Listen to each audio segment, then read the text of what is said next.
Kov sering disebut sebagai gunung terbesar di dunia. Bahkan Gunung Everest saja hanya merupakan akarnya. Setelah tahu kalau ukuran Kov begitu masif, pertanyaannya, di mana Gunung Kov itu? Dengan fisik yang begitu besar, mungkin cukup mudah untuk menemukannya.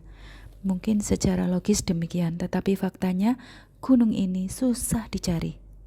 Seolah ada sebuah tabir yang menutupi mata manusia dari gunung ini, atau malahan tidak diketemukannya karena kita selalu mencarinya di bumi bulat.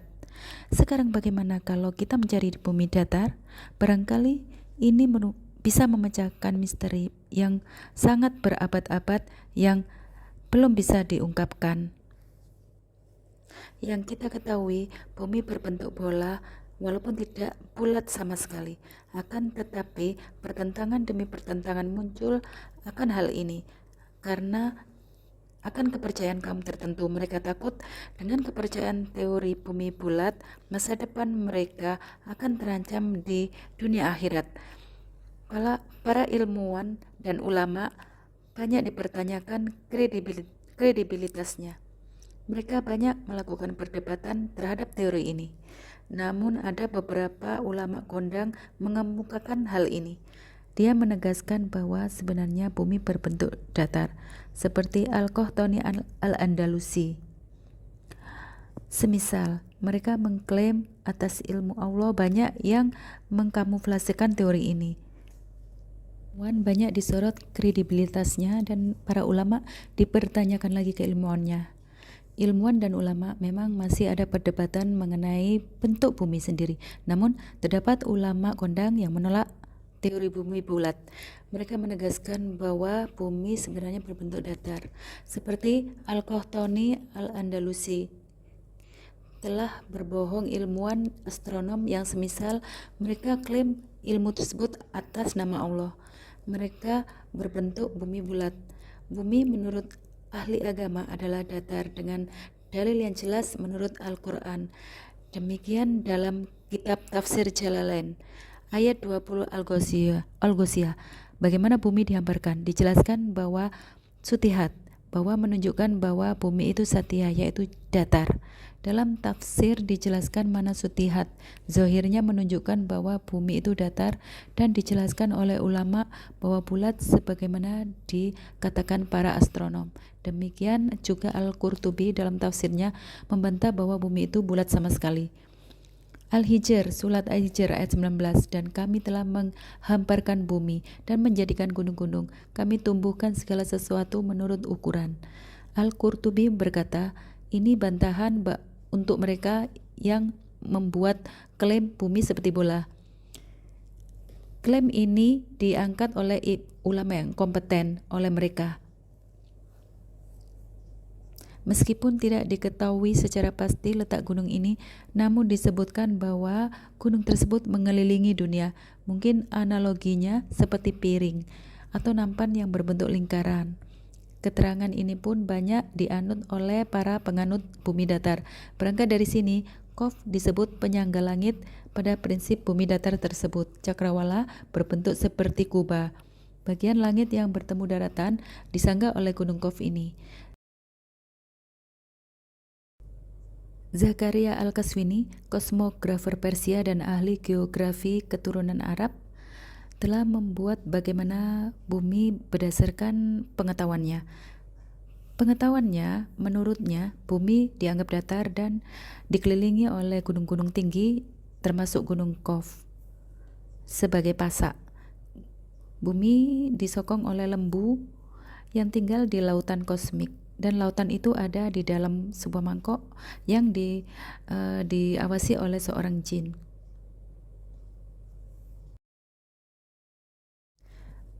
Maksudnya yang diawasi oleh malaikat Allah, agar tidak jatuh ke bumi. Bumi dianggap rata dan dikelilingi oleh lingkaran gunung, termasuk Gunung Kov.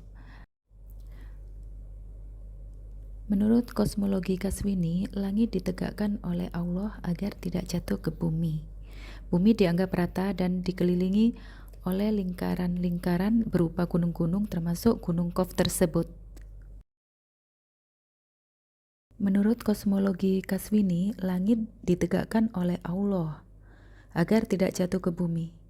Bumi dianggap rata dan dikelilingi oleh lingkaran gunung termasuk Gunung Qaf. Dalam kitab Asyawi, Qaf adalah gunung yang mengitari bumi terbuat dari jamrut hijau yang menyebabkan langit itu berwarna hijau. Jadi meskipun tidak diketahui bentuk dan letaknya, disebutkan jika Qaf itu memiliki warna hijau kebiruan. Bahkan disebut juga ia terdiri dari batuan jamrut. Nah, karena bentuknya itu yang besar, kerap dihubungkan disebut penyangga langit. Makanya memantulkan cahaya berwarna hijau dan langit berwarna biru seperti yang kita lihat sehari-hari. Bahkan di belakang Gunung Qaf banyak sekali daratan luas yang bisa dilewati setelah beratus-ratus perjalanan. Raja Zulkarnain pernah ketemu Gunung Qaf. Raja Zulkarnain membuatnya ingin mengetahui tentang rahasia Allah. Zulkarnain bertanya kepada sebuah gunung, "Siapa kamu?" Gunung itu menjawab, "Aku adalah Qaf." "Gunung apa yang ada di sekitarmu?" "Itu adalah bukit. Tidak ada kota di dalamnya selain perbukitan. Jika Allah hendak menggoncangkan bukit itu, maka Allah memerintahkan aku untuk menggoyangkan badanku. Seketika bukit juga ikut goncang dan bumi ikut goncang." Kemudian Raja Zulkarnain menanyakan hal lain tentang keagungan Allah. Qaf berkata, "Tuhan Allah sangat agung. Di belakangku ada sebuah hamparan tanah yang sangat luas, sejauh perjalanan 500 tahun perjalanan. Setiap 500 perjalanan, engkau akan menemukan gunung salju. Jika gunung salju tidak ada, niscaya bara api neraka akan semakin panas oleh kita." Begitulah ceritanya. Nah, teman-teman, aku lanjutkan lagi.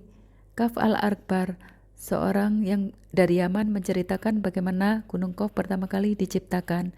Ketika Allah berkehendak untuk menciptakan tanah yang kering, ia memerintahkan angin untuk mengocok air. Jika terjadi turbulens, gelombang akan semakin besar dan beruap. Kemudian Allah memerintahkan gelombang tersebut untuk diam, sehingga menjadi gunung. Kemudian ia menjadikan pasak untuk menahan bumi, seperti Al-Anbiya ayat 31. "Dan telah kami jadikan bumi gunung-gunung yang kokoh supaya bumi itu tidak goncang bersama mereka. Dan kami jadikan pula di bumi itu jalan-jalan yang luas agar manusia mendapatkan petunjuk. Jika tidak karena gunung-gunung, maka bumi tidak akan stabil dan manusia tidak aman." Gunung-gunung itu merupakan hubungan dengan Gunung Qaf.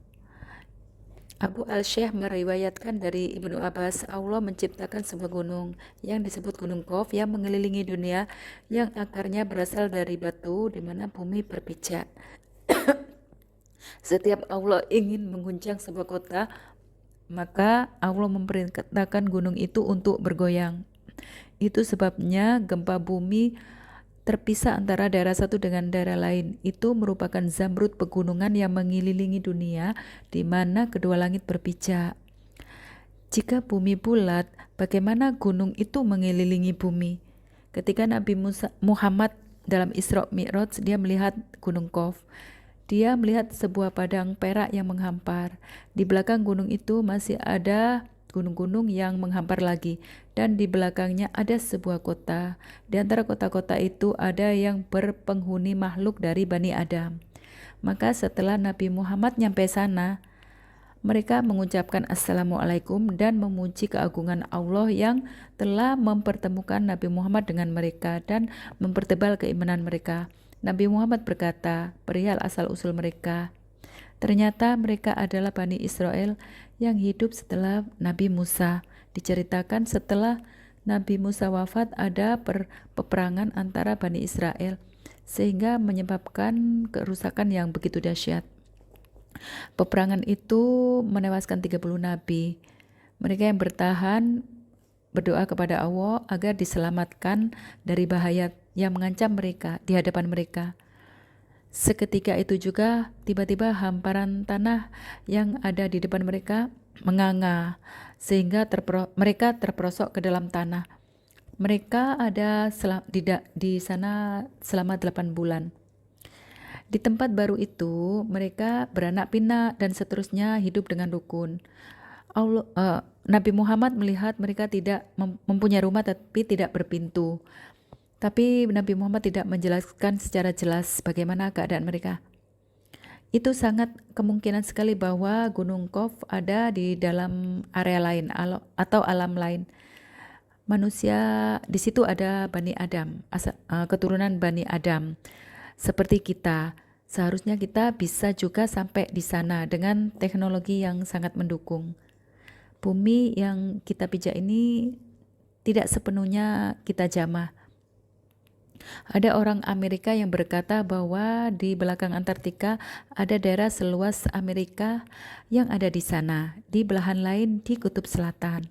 Anehnya, pada saat ini, dia mengatakan anehnya pada saat ini manusia banyak yang nggak tahu bahwa di sana ada daratan seluas Amerika yang kita tidak banyak tahu. Tetapi kita tidak tahu persisnya di mana itu. Kita memerlukan biaya yang tinggi untuk sampai di sana ataupun biaya yang sangat tinggi. Ada gunung es yang dindingnya setinggi 45 km dan kita tidak bisa menggapai sampai di sana. Yang diketahui bahwa itu adalah sebuah daerah, di balik itu semua ada suatu daerah yang sangat luas sekali. Kawasan itu tidak tertutupi oleh salju abadi yang merupakan ciri khas Antartika. Tidak ada salju abadi di sana. Selain itu, tempat itu juga tidak mengandung uap air, akan tetapi memiliki tingkat kelembapan yang sangat tinggi. Dari pengetahuan itu, kita bisa mengira-ngira harusnya ada daerah seperti itu juga di tempat lain, sehingga kita menemui Gunung Qaf. Lalu apakah ada orang zaman dulu yang menemukan daerah seperti itu juga? Ada dugaan bahwa peradaban lain masih ada di Antartika tetapi sudah tertutup es. Foto-foto NASA menampakkan bahwa jejak-jejak perkampungan manusia di bawah es tersebut. Gambar-gambar itu diambil dari satelit NASA. Ada tampilan-tampilan yang bisa saja merupakan sebuah kota lama. Gambar Google Earth juga menampilkan sebuah piramid dan gunung-gunung yang tinggi, dan sisa-sisa peradaban manusia yang membuktikan bahwa dulu ada peradaban di sana. Selain itu, periset Australia menemukan jejak hewan, fosil hewan dan tumbuh-tumbuhan. Di sana cuacanya 25 derajat Celcius sehingga kita bisa mengenakan baju yang tipis di dalam gua tersebut tanpa merasa kedinginan. Barangkali itu merupakan rumah-rumah tak berpintu yang pernah diomong oleh Nabi Muhammad. Atau setidaknya kita bisa hidup di Antartika dengan teknologi tertentu. Jika demikian, kita tidak akan sulit menemukan suku-suku tersebut yang merupakan sisa-sisa dari Bani Zulkarnain. Ataukah itu sebuah dinding Ya'juj dan Ma'juj, kita juga tidak tahu, teman-teman. Nah, itulah teori-teori yang ada di bumi datar, termasuk juga antara bumi dan matahari, waktu terbit dan terbenam, sehingga kita akan lebih mudah memahami bagaimana sebenarnya bumi kita itu dan dunia yang kita tinggali tersebut. Wallahu a'lam bishawab.